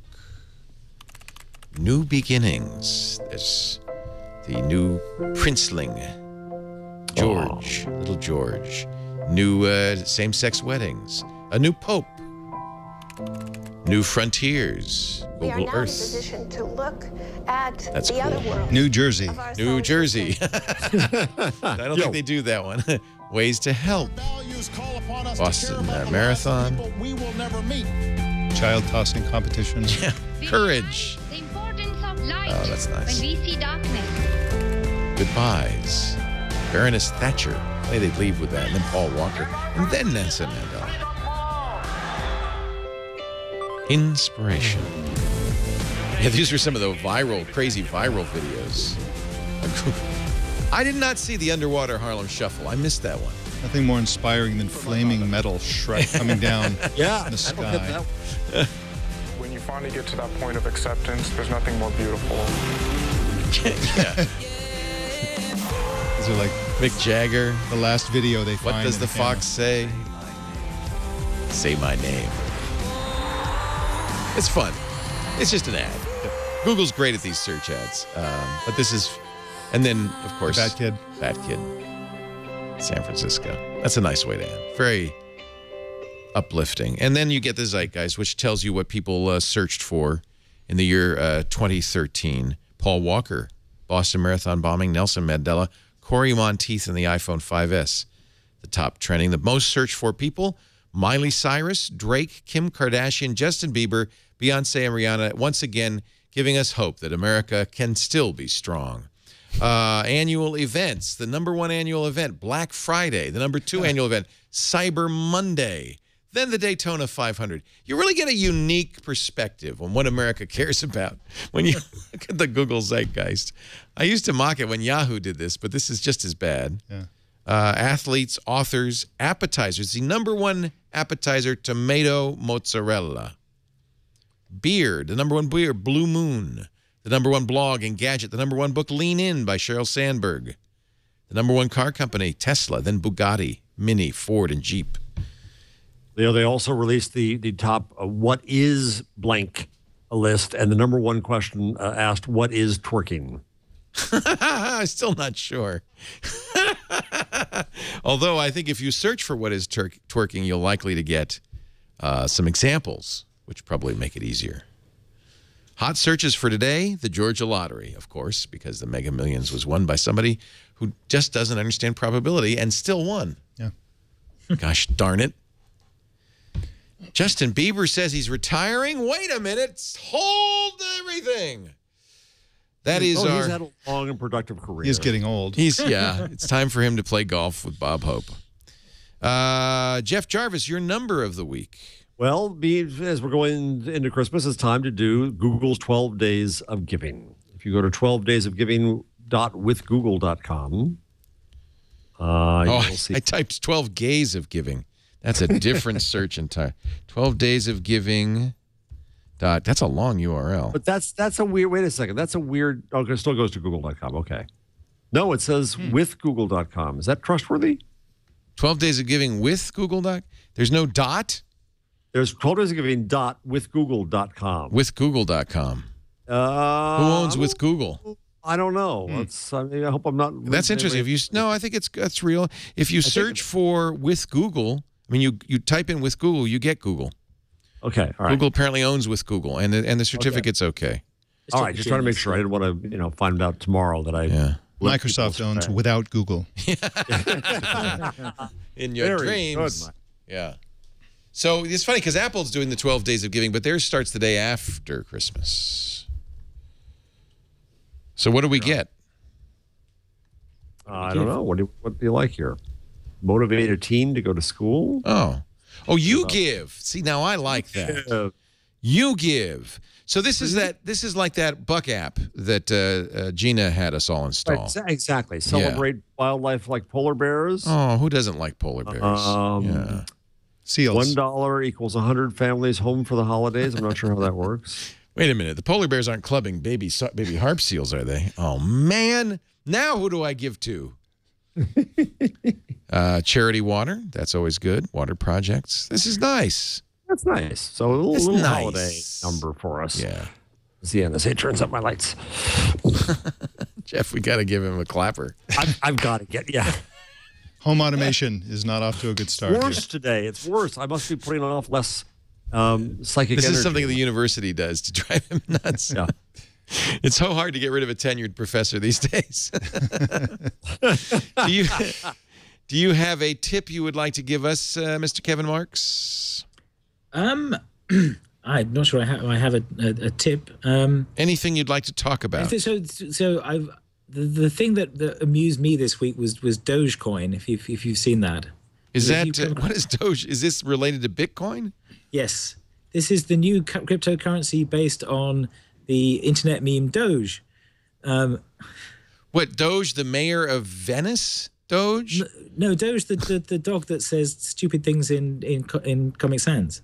Hang on. I don't know that, Doge. You don't know that meme? Oh, right. I am so out of it.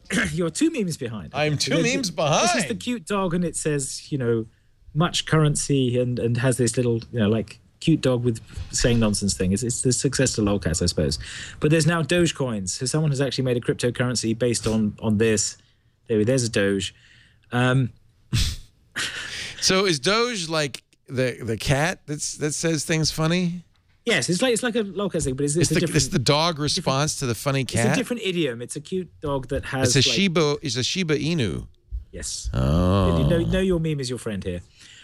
Yeah. So it's been an interesting week for cryptocurrencies because Bitcoin had a crash yesterday again, and it's down to 500. The Chinese government shut them down. There's all kinds of stuff going on like that. Yeah. But also someone launched Dogecoin, and you can mine Dogecoins, and I've now got 10 Dogecoins because I was messing around with that. So that's someday those Dogecoins will be worth nothing. They don't actually have an exchange. I think someone's got an exchange rate for them to Bitcoins, which is like, okay, apparently we're mining Dogecoins here at Twit. The engineering department has decided to mine them with our spare cycles on our encoding machines. Well, I mean, I was playing with this because the point is that this is like Bitcoin was 3 years ago. You can actually mine it on your own machine and see something happen. As opposed to Bitcoin now, is it serious or is it a joke? It's both. It's a joke but it's a joke. It's a fork of Litecoin. It's based on the script stuff. It is Litecoin's technology. Yeah. Oh, interesting. But it's just called Dogecoin. It's got a different pool and a different. Are we actually mining Dogecoin? So this is like the crypto thing. I mean the other one this week was in that area was Coinbase, which is they got venture funding for being a Bitcoin exchange that normal people can use, and so I thought I'll give that a try. And it's basically instead of using PGP, it's now like using E-Trade. So you still have to do lots of fiddling about to configure things. But then you can buy Bitcoins and then they'll deliver them to you like several days later, just like E-Trade does with stocks. So they're trying hard to be the E-Trade of Bitcoins, which makes a certain amount of sense. Things as people are basically using them to speculate with. This is nuts. This is nuts. Talking dog and I'm going to currency. It was Ozzy's idea. Do you have anything you'd like to tell us about, Mike? I do. I have a combination tip and pick. And you don't recall the secret launch that didn't take place at Google for the Moto X, which didn't happen, and you weren't there, and I wasn't there. You weren't there. None of us was there. And what they announced at this non-existent event. Now we can get bamboo. That's exactly the pick and tip. Now they told us, or they didn't tell us. They showed us. Guy Kawasaki had a wooden back. But they said that they were going to have an unconditional return and replace policy. That's right. They said if you order a yellow phone and you don't like yellow, then send it back. We'll send you whatever color you want. So can I send my Moto X back and get bamboo? That is the question. If you have $100, I thought there was a time factor. I thought there was a 2-week limit. I don't know what the limit is. It is now. It is now. It says within I think 14 days. So they backed down on that. Past the statute of limitations. But if you've ordered I'd one pay for the last 2 $100 weeks, to get wood. That's right. I would, because look at it. It's beautiful. But it's white on the front. You can only get a white front with and it's only bamboo. They originally showed all the teak and all kinds of things. Stuff. But it's only bamboo. Bamboo is probably the best wood for this. Sure, it's flexible. Right. It's it can also be used as a cutting board if you're in a pinch. It's antibacterial. That's right. But I'm just curious so there's a 2-week thing for people who've ordered a Moto X within the last 2 weeks and want a bamboo and you have $100 you want to spend on it. send it back and tell them you want the bamboo one and see if they'll do it. And if they won't, let us know, because they told us that this was going to be an unconditional policy. I would pay $100 to get bamboo on this. Although I finally gave up and ordered a Note 3 because I want a really big phone. Yeah. And now you can get they're back with the writing on the back. You can get a signature. Yep. They use a branding iron. Made in California. Designed. Oh, too long. You can do made in California, though. Look at that. Very cool. Moto X. Or what are you using? You're using Nexus 5. Nexus 5. Yeah. Currently. Yeah. That's a nice one. Yep. Nexus 5. Nexus 5. In fact, I'm surrounded by Nexus 5ers. Yep. Yep. Yeah. Well, I just had to buy a new Nexus 7 because I dropped mine in the toilet in England, which was kind of annoying. Oh. We have a So don't do that. My tip of the week is don't drop your Nexus do 7 not. in the toilet. It gets wet. And all right, remember that commercial where every punchline is really? The guy reaches down into the urinal to pick up his phone. Did you try to retrieve the Nexus 7? Kevin? Oh, no, I retrieved it, and I tried to try it out, but there's not enough rice in the world. Yeah. But it was a Polish supermarket, and what I thought was rice was actually pasta disguised as rice. No. So. No, it will not work with Spätzle. It will not work with pastina. Like very small, like rice, like. And now he's got a virus. It's actually really sad because it rebooted itself and then it died, and it rebooted itself again, and then the little light at the bottom came on, and it's like stayed on, then faded out over a period of about an hour. I'm trying to come back. Somebody in the chat room, Andy in Germany says bamboo is less moist. It has less humidity, so it's good for the antenna. And of course, it's easy to manufacture and it's tough. I think bamboo's perfect. Sustainable. Yeah, it's sustainable. Yeah. God knows you grow bamboo in about 4 minutes. Wood is sustainable these days. Yeah. Ladies and gentlemen, that concludes This Week in Google. Kevin Kelly's coming up for Triangulation. We're going to talk about his Cool Tools Whole Earth catalog analog. I love this book. It's so great. Jeff Jarvis is professor at City University of New York. You're going to take the holidays off? You're doing anything? I'm hanging around. Me too. Yeah. Hanging around. We will not be here next week. We'll do our best of Twig. Lots of memories of Nexus 7 on that one, I see. That'll be our Christmas Day episode. And then New Year's Day, we're just going to take the day off. We've decided in an executive decision, because I will have stayed up late that night, that I'm just not going to come in on Wednesday. That makes sense. Take the day off. It's New Year's Day. Come on. Kevin Marks, you headed to what was it, Greek market in the near future? Or what are you doing for the holidays? A Greek market? What? Where did you drop your phone? Oh, yeah, Polish market. Polish market. Polish supermarket. Yeah. No, I'm back in San Jose. My son's home from London, so we're having a family Christmas here. I saw he's interviewing. Is it at Cambridge? My younger son's interviewing at Cambridge. Yes. My older son's already at university in London, so that's why I was over there with them. So fingers crossed for Christopher. So cute. I saw the pictures of you and Christopher eating across the street at the Indian restaurant and preparing for the big interview. So British. Yeah. Oh yes. You know, you have to eat Indian food in England. It's the fun thing. It's a must. Thank you. It's funny. Andrew coming back he said, "What I really miss is having Vietnamese food. You don't get that in London." Well, he's just going to have to do 4 years without it. Yep. Sorry. 3. There you go. Thank you, Kevin. Great to see you again. Have a happy New Year. Mike Elgin is our new news director. He begins his tenure January. January 2nd. Mm-hmm. And you'll be anchoring TNT and helping us develop our news programming, and I'm really excited to have you. So am I. Thrilled to have you. It's going to be an exciting Good to see you, Mike. Isn't it nice? It's great working nice. Thank you. They've got a special house up here with a pizza oven. They're ready to go. So thank you for being here. Have a happy. You're going to be going back down to Santa Barbara for the holidays. Yeah, we're a lot of family in the holidays. My son is having an engagement party. That's sweet. That's right. Yeah. And I will be working on the 1st because I'm starting on the 2nd. So, but that's okay. You'll be preparing for the future. Yes. So good to have you. Welcome aboard. Thank you. Thank you all for being here. We do This Week in Google on Wednesdays, 1 p.m. Pacific, 4 p.m. Eastern Time. 2100 UTC on twit.tv.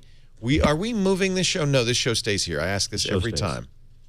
I'm just going to show up on Monday and do whatever you tell me to do, basically. You just direct me.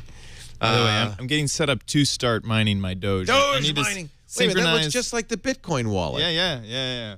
And so over here, it's not called mining; it's called digging. So I've started a solo dig, and you can also notice that there's fun. Sort of the vocabulary is different, and so much receive, please send, much receive, much receive. So let me ask you. I've got 29 Dogecoins apparently. Yeah. Wow, what is a Dogecoin worth? Here's my address. If anyone wants to send me some Dogecoins, wow. You know, it'd be great. Wow. Yeah. Oh, so I should post mine too, shouldn't I? It's just one big pyramid scheme after another, ladies and gentlemen. But how hilarious would it be if 2020 Dogecoin is the one that survives? You know, I'm just going to sit and watch you guys all skyrocket to the moon while I just work for plain old American dollars. Our show is on live, as I mentioned, but you can get on-demand audio and video anytime after the fact. twit.tv/twig. TWIG is the website.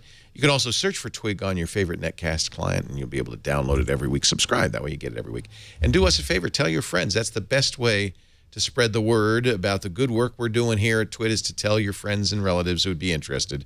Don't tell the ones that aren't interested. That's just, it's like trying to teach a pig to sing. It doesn't work, and it annoys the pig. Thanks for joining us. We'll see you next time on Twig.